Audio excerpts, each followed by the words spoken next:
as Les Bleus of France square off against the Road Warriors of Canada. France in the blue uniforms, Canada in the white. First possession to the French as Canada settled into man-to-man defense. Hand off to Batum in a low post, and Boris Diaw shows that he can really share the basketball. Yeah, Thomas Scrubb's going to have a hard time guarding Batum if he trails him around the floor like that. Great start for Batum. Stripped inside. Good steal by Boris Diaw. Yeah, a real nervous start here for the Canadians. Here's Parker from the free throw line, gives it back to Diaw, and Diaw's shot rims out. Well, we talked in practice how Diaw won't take that shot. First, second touch, he's got one off.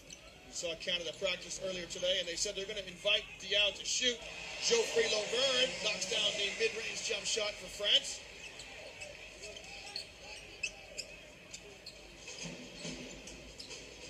Here's Corey Joseph. He's guarded by Batum. Batum with a lot of length against Corey Joseph. The shot by Scrubb up and good. And Canada have opened their scoring account here this evening in Manila. Yeah, interesting that Joseph's got him. Batum's got him. Joseph, that would be interesting transition because Joseph is super quick. And Joseph will rub Batum off on a pick and roll very easily. By contrast, Canada have Scrubb on Batum, so it's not a one-for-one match. Here's Joseph now in transition. Yeah. And straight away, Batum kind of pick him up in transition. Joseph turns the corner. His little floater, kiss off the glass, drops. Positive drive by Corey Joseph. Interesting philosophy there of putting the length of Batum on Joseph, but transition can't quite hang with it. Here's Parker. Top of the key, he'll ride the ball screen of Laverne. Great defense. Oh, Parker. Parker faked right, went left. He lost Joseph, just couldn't knock down the jump shot. Now Scrubb for Canada. Wisely backs it out. Joseph will try to return the favor on Parker as he uses the screen, and he nets a jumper. Yeah, solid work from Corey Joseph. I think it's 2 pick and rolls he's been over. Twice he's lost his man. And he's definitely got his sights in so far. It's something we wonder about, Mick, with the Canadians. Can they make outside jump shots? Well, right now it's the French who are asking that question. Can't Parker's missed back-to-back Jays? There he is, dives and dunks to the basket. Tony Parker at his best. You know, when your jump shot's not dropping, go to the hoop.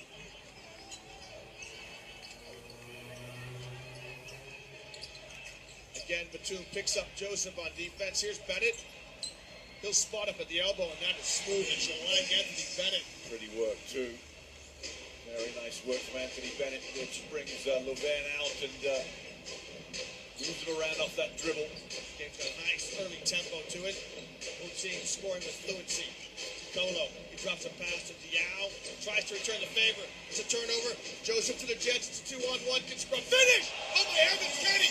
Thomas Scrubb goes right at Nicola Batum. Yeah, Scrubb had a big dunk in one of the earlier games. He gets up, and what a great way to finish. He's going to block that one. Diaw, he'll line up a 3, and there it is. And Tristan Thompson was over coach and said, "Hey coach, I thought you said this guy couldn't shoot." That was the scouting report, and we all know we know Diaw can shoot a bit. So plan A might go out the window defensively for Canada. Now, France try to dig in, and this is runner short to Colo. Center of the floor. Yeah, I think Tyler Ennis needs to be a little more selective about what he needs to attack. To Colo, he'll line up a 3. That strikes the iron. Bennett with the rebound, and Canada look to run. This is where Batum has to get in trouble here. Might get in trouble. Ennis, he'll pull the trigger on a quick 3. That's no good. And Batum, I think, traveled. They've got to play up tempo. They've got to put points on the board here, Canada. Joseph from the free throw line. No good. Look at the battle on the boards. DeColo comes up with it, bisects 2 defenders, goes coast to coast, and lays it up and in. Daniel DeColo. He's supreme, supreme. There's Joseph again. Draws the foul. Oh, he'll drop. That's the problem for France, right? So Nicola Batum has to guard Corey Joseph. That was out to start the game. When Canada get in this transition game, there's no way Batum can pick him up that quickly. And of course, this is what happens. Nobody's guarding Joseph. 2 bigs have to come to him. Batum's guarding one of the wings. This is a beautiful move. Ennis can just play a little deep passive defense, soft touch with his left hand. Just a question on that, Mick, because it'll change now as Canada bring in some subs, but, you know, Canada have got Thomas Scrub on Batum. That seems like a more natural matchup for Batum, but Cole has sent him out to guard one of the smaller perimeter players. Melvin Edgem steps into the game and promptly turns it over. Oh, there's no problem with the philosophy because you put length and quickness on one of the guards to make him shoot over. So, but if you get this transition game that Canada are really good at, it becomes very, very difficult to pick up someone like Corey Joseph in that transition game. Parker walks it across the midcourt stripe. That man you see there just to your left of your screen, Tomer Hertel, gets 17 points in the semifinal win. When does he come into the game? Odekolo, did he shuffle his feet? The Canadian bench think he did. More than that, I think he pushed off too. Very adept at that now, Odekolo. Philip Scrub on with his brother. Melvin Edgem has provided 11 points off the bench in 2 games for Canada, and he starts with a positive 3. Kim Chile just looks around and just marks his card. Number 7 there, nailed the J. Have to come out and play Melvin Edgem that deep. We know that France's bench is deep and talented. Parker inside out dribble. And he just shimmies to the rim and lays it in. Here's Joseph again, look. Well, Batum tried to pick up early and beg your pardon. Well, yeah. Joseph gets a layup. Outstanding, Corey Joseph. Yeah, Batum tried to pick him up at the free throw line, and Joseph just went by him. Parker weaves. Now Diaw's going to spawn up here. He loves to facilitate from this mid-post area. Great passer is Boris Diaw. Shot falls short.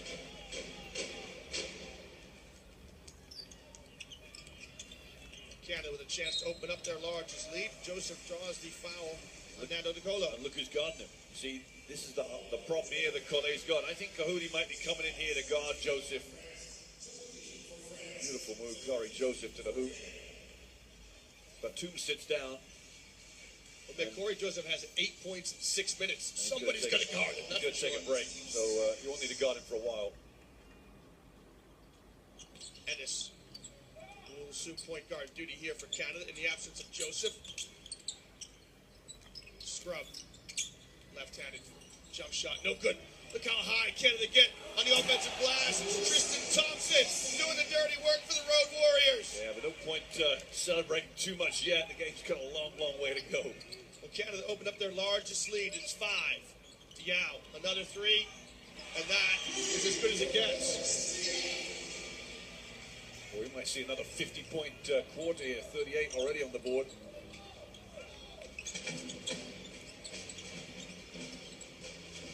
Tilly steps out on the screen and picks up this man, Edgem in the low post.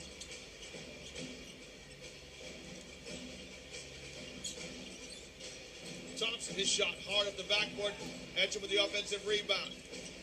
Tyler Ennis out at 3, moved it on 1. Scrub will send one up.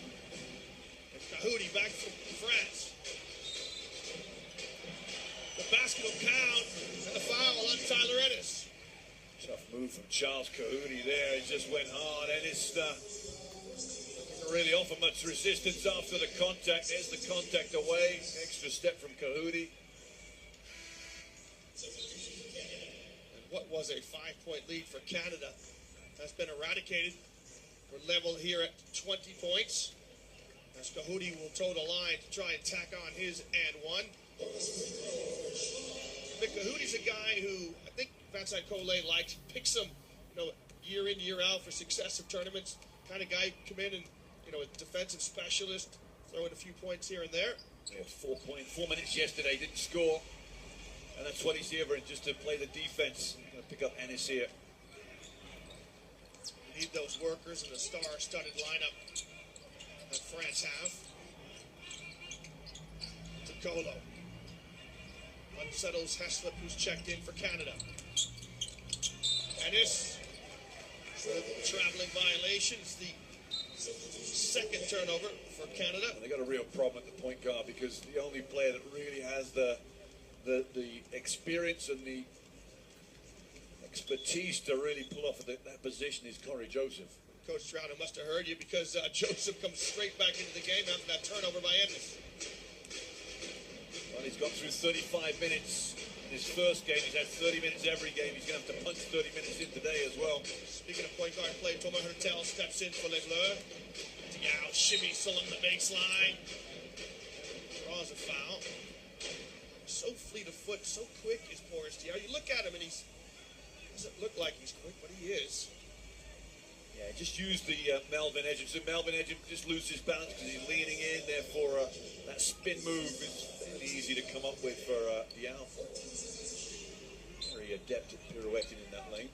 Edge him with the foul. Hurtel, who had 17 points in the semifinal win against Turkey. For France. To Colo. Just creating space by driving hard to the basket. Yeah, he's going to be very careful. He's pushing off with his shoulder. Referees might get after that later in the game. So before the tournament, Vincent Collet was interviewed to say, you know, Canada is the one team I really fear. He's looking at him right here now in a final. Edge him, let's fly for his second three, and he rims it. Melvin Edge him 2 for 2 from behind the rainbow. Nice work from Ennis too. Ennis had an open J. He's not confident enough to take it. Eventually found the guy that can't shoot the ball. Again, we're level at 23.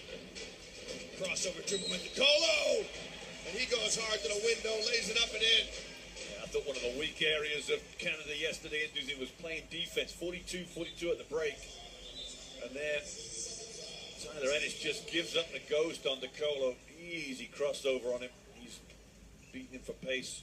We saw Canada give up some easy layups against New Zealand, didn't we? New Zealand scored 72 points in their loss. Well, the first half especially. The second half was much better.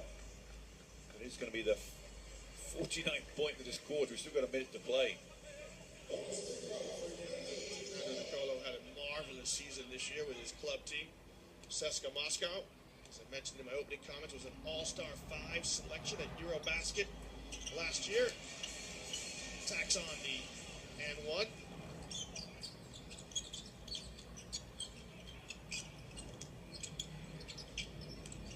Last time Canada were in the Olympics was back in 2000. France have been there more recently. They were at the 2012 Olympics in London. Many of these French players were part of that squad. They finished in 6th position. And Colo said, you know, with this generation of players, Diao, Parker, Batum, get back to the Olympics, we want a medal. Hurtel rattles home a shot from the outside. Biggest lead for France now, 5 points. Gilles Ball in that generation of French players. That's a high pass intended for Camberge. He can't get on the end of it. Hurtel snaps a pass. Pretty play by Les Bleus in transition as Colo gets on the end of a wonderful assist by Hurtel. This is where Corey Joseph's going to need some help here, because otherwise he's going to be exhausted by the end of this game. France opened up their largest lead of 7 points. It's been a 12-point turnaround. As we bring this opening stanza to a close, waning seconds of the first quarter. Inside out dribble by Joseph. Lays it up and in with the right hand. Now France have got time to respond. Hurtel. Deep three by Thomas Hurtel. That's just off the mark. So at the end of one quarter of play here in Manila, it has been entertaining, up and down action, great tempo by both teams, and the stakes are high as France lead Canada by 5 in the FIBA Olympic qualifying tournament in 2016.